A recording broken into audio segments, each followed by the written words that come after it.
حدیث شریف میں آتا ہے کہ نبی کریم صلی اللہ علیہ وسلم نے ارشاد فرمایا کہ جو شخص کسی بھی مصیبت میں پھنسا ہوا ہو یا کسی پریشانی میں مبتلا ہو، میرے نبی فرماتے ہیں کہ سب سے پہلے تو اس کو اذان کا انتظار کر لینا چاہیے، دوسرا جب اذان ہو رہی ہو تو اس اذان کا جواب دے،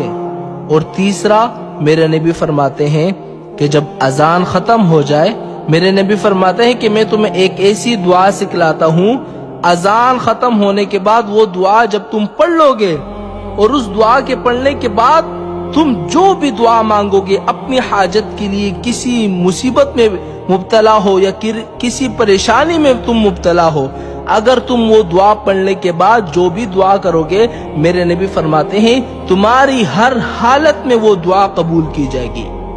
وہ دعا کون سی ہے جو میرے نبی نے سکھلائی ہے، اور یہ دعا اس وقت پڑھنی ہے، میرے نبی فرماتے ہیں کہ سب سے پہلے اذان کا انتظار کرو، دوسرا اذان کا جواب دو، تیسرا جب اذان ختم ہو جائے اس کے بعد یہ دعا پڑھنا، اور اس دعا پڑھنے کے بعد جو دعا مانگو تمہاری دعا قبول کی جائے گی۔ وہ دعا یہ ہے: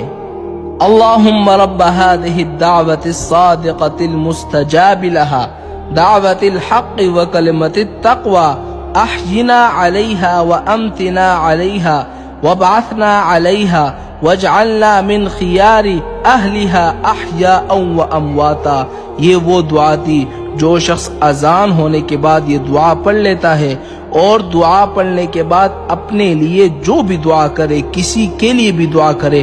میرے نبی فرماتے ہیں کہ اس کی دعا ضرور قبول کی جائے گی۔